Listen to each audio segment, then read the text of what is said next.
Hello लोगोफोर खुलुमबाय नोंथांखौ सिगाङाव गासैखौ फिन खेबसेबाव बे समाव गिबियावनो बरायना लाग्रोनाय जाबाय लोगोफोर दा जोंहा लेटेस्ट आपडेट्स लानानै फैलायबाय लोगोफोर लेटेस्ट आपडेट्स सफैदों एसएल PRB निफ्राय दा जोंहा आसाम पुलिसनि एपइन्टमेन्ट लेटार्सखौहाय होसिगोन दै लोगोफोर बेवहाय जोंहा गोबां रोखोमनि भेकेन्सिफोर दंमोन दा ABUB कनस्टेबल जोंहा गोबां पोस्ट दंमोन बेवहाय दा बिनि जोंहा एपइन्टमेन्ट लेटारखौ दिनै गुवाहाटीनि खानापारा फिल्डआवहाय बे एपइन्टमेन्ट लेटारखौहाय रानसिगोन जायफ्रा बेवहाय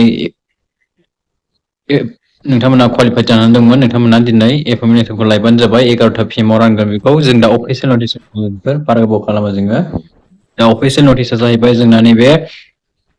144 पोस्टआवहाय जोंहा सब इन्सपेक्टर AB आवहाय दंमोन आसाम पुलिसनि आन्डाराव बेनिफ्राय 7 जन पोस्टआव जोंहा दंमोन सब इन्सपेक्टर पुलिस कमिउनिकेसन APRO आवहाय बेनिफ्राय 51 पोस्ट दंमोन जोंहा सब इन्सपेक्टर AB कमान्डो बेटेलियन्स नावहाय बेनिफ्राय सासे जोंहा एसिस्टेन्ट डेपुटि कन्ट्रोलार सिभिल डिफेन्स जुनियरावहाय दंमोन दै लोगोफोर 164 पोस्टआव जोंहा दंमोन AB कनस्टेबलावहाय बेनिफ्राय बेवहायनो खुगाव 26 जन बारबाराव 12 वाटार केरियाराव 3 डब्बियावहाय 11 जन कब्लारावहाय 2 खुगावहाय 7 जन बेनिफ्राय जोंहा वाटार केरियार 24 जन बेबायदि दंमोन दै लोगोफोर बेखौ नोंथांमोना नायना लाबानो जाबाय ओमफ्राय जोंहा साफाइ कर्मचारियावहाय जोंहा 30 जन दंमोन ओमफ्राय बेबायदिनो जोंहा ओरै 1645 बे पोस्टआव दंमोन जोंहा कनस्टेबल UB लेभेलावहाय दै लोगोफोर बेनिफ्राय जोंहा 2300 पोस्टआव जोंहा दंमोन AB कनस्टेबलावहाय बेनिफ्राय जोंहा 114 जन पोस्टआव जोंहा दंमोन UB कनस्टेबलावहाय बेनिफ्राय जोंहा 58 पोस्ट दंमोन बटमेनावहाय 654 पोस्ट दंमोन जोंहा ड्राइभार कनस्टेबलावहाय दा जोंहा बेवहाय गोबां पोस्ट दङ बेखौ नोंथांमोना नायना लाबानो जाबाय लोगोफोर मानो होनोब्ला भिडिअआ जोबोद गोलाव जायो लोगोफोर आं मोनसे नोंथांमोननो लेटेस्ट आपडेट्स खिन्थाहरनो सानबावदों जे नोंथांमोना नैबे SSC निफ्राय गोदान साख्रिनि भेकेन्सि ओंखारना फैबावदों दै लोगोफोर SSC GD कनस्टेबल गोदान साख्रिनि भेकेन्सि ओंखारना फैदों नोंथांमोना आं बेखौ खिन्थाहरनो सानदों दै लोगोफोर दा बे एपइन्टमेन्ट लेटारखौ दिनै रानगोन नोंथांमोनाहाय खानापारा फिल्डआवहाय लायबानो जाबाय गुवाहाटीनि मायाव रानगोन लोगोफोरनो सारुस हाजाय स्टेडियामावहाय रानगोन दै लोगोफोर बेनिफ्राय T ट्राइब्स आरो आदिबासि कमिउनिटिसनि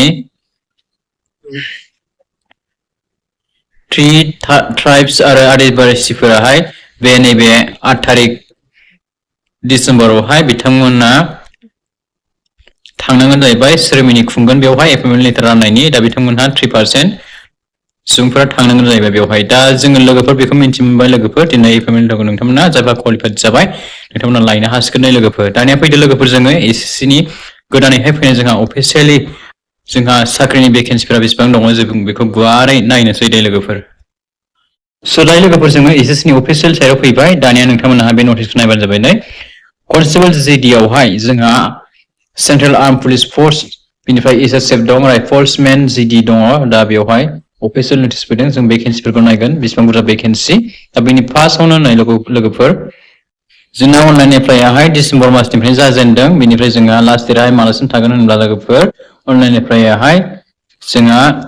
जानुवारि 2026 सिम थागोन दै लोगोफोर बे अनलाइन एप्लाइ प्रसेसआहाय स' दा लोगोफोर बेवहाय नै मेल फिमेल केन्डिडेट्स बेवहाय बोखावदों भेकेन्सिफोरखौ रानदों बेनिफ्राय नै BSFआवहाय जोंहा मेलफोराहाय हौवासाफोराहाय टटेल बेसेबां भेकेन्सि दं होनोब्ला नै ST फोराहाय BSFआव जोंहा 58 था दङ दै लोगोफोर ओमफ्राय CSF आवहाय जोंहा मेलफोरा बेसेबां दं 1391 जन दं CRPF आव 32 जन दं बेनिफ्राय SSB आवहाय 167 जन दं हौवासाफोरा ITBP आवहाय 139 था बेनिफ्राय AR आवहाय 302 था दं दै लोगोफोर ST फोराहाय मेल केन्डिडेट्स फोराहाय बेनिफ्राय टटेल बेवहाय जोंहा 1556 जन बेवहाय दं नै लोगोफोर भेकेन्सिया ओमफ्राय फेमेल केन्डिडेटफोरनिखौ नायदों नै BSF आवहाय फेमेल केन्डिडेटफोरा ST फोराहाय 7 जन CSF आव नै ST फोरा 152 जन ओमफ्राय CRPF आवहाय 8 जन ओमफ्राय जोंहा SSB आव गैया ITBP आवहाय जोंहा 24 जन दं ओमफ्राय AR आवहाय 14 जन दं नै लोगोफोर नोंथांमोना बेखौ नायना लाबानो जाबाय लोगोफोर बेनिफ्राय जोंहा हौवासाफोराहाय SSF आव जोंहा 2 दं दै लोगोफोर ST फोराहाय बिनिफ्राय नैबे फेमेलफोराहाय जोंहा साबेसे दं होनोब्ला नोंथांमोनहा नायबानो जाबाय नै ST फोराहाय फेमेलफोराहाय 0 दै लोगोफोर गैया SSC आवहाय दा टटेल अल इन्डिया भेकेन्सियाहाय बेसेबां दं होनोब्ला 25,487 जन दं नै लोगोफोर टटेल अल इन्डिया बेबायदि पस्ट ओंखारना फैदों बे एसिस्टेन्ट GD कनस्टेबलआवहाय दै लोगोफोर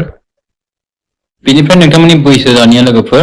18 बोसोर जानायनिफ्राय नोंथांमोना 23 इयार्ससिम हागोन प्लास नोंथांमोनाहाय ST फोराहाय 5 इयार्स बारा मोनो नालाय नोंथांमोनाहाय 28 इयार्ससिम हागोन दै लोगोफोर दा नैबाव नायदो बेवहाय 2003 आवहाय जन्म जानाय जानांगोन आरो बिनि सिगांनि हागोन दै लोगोफोर बेवहाय होखादों ओमफ्राय मर देन नोंथांमोनाहाय 2008 सिमावल' हागोन दै लोगोफोर बेवहाय होखादों लिरनानै नोंथांमोना बेखौ नायना लाबानो जाबाय बेनिफ्राय जोंहा NCC सार्टिफिकेट थायोना लोगोफोर बिनि थाखाय एक्सट्रा मार्क्स होनाय दंखायो नोंथांमोनाथ' बेखौ बयबो मिन्थिखायोआनो बेखौ नोंथांमोना नायना लाबानो जाबाय दै लोगोफोर स' दायो लोगोफोर नोंथांमोननि एग्जाम सेन्टाराहाय आसामनिया बबे जायगायाव जागोन नोंथांमोना नायना लाबानो जाबाय नै डिब्रुगड़ दं गुवाहाटी जायखौनो दिसपुर होननानै जों मिन्थियो नङा होमबा लोगोफोर गोदोनि दा जरहाटआव दं नोंथांमोना सिलचर तेजपुर बेवहाय नोंथांमोना हैनो हागोन नोंथांमोना एग्जाम सेन्टारा बे होनो मोनबा सेन्टारा गोग्लैगोन दै लोगोफोर नोंथांमोननि आसामनि एग्जाम सेन्टारा बे जागोन स' दायो नोंथांनि दानिया computer based test first test एग्जामाहाय दा मा टाइपनि जागोन जाहैबाय 80टा कुइसन फैगोन नोंथांमोना मोनसे कुइसनावहाय 2 नाम्बार मोनगोन बेवहाय 60 मिनिट्स नोंथांमोना टाइमिं होगोन दै लोगोफोर ओमफ्राय नै मोनबे साबजेक्ट दङ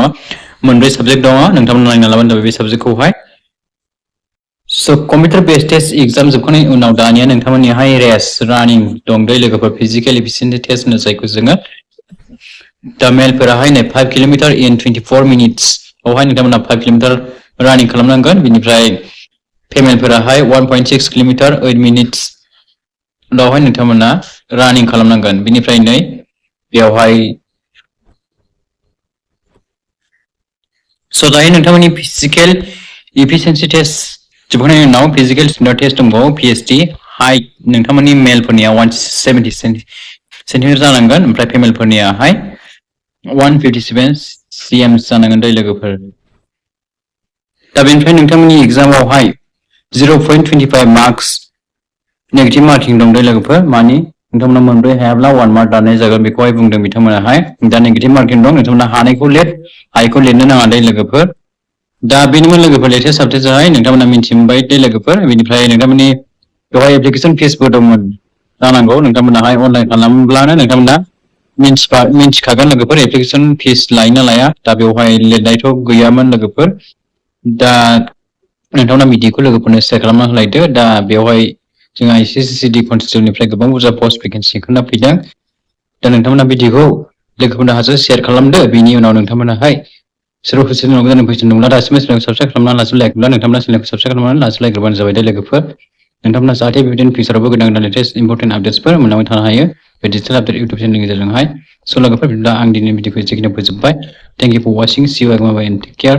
लाभ इउ अल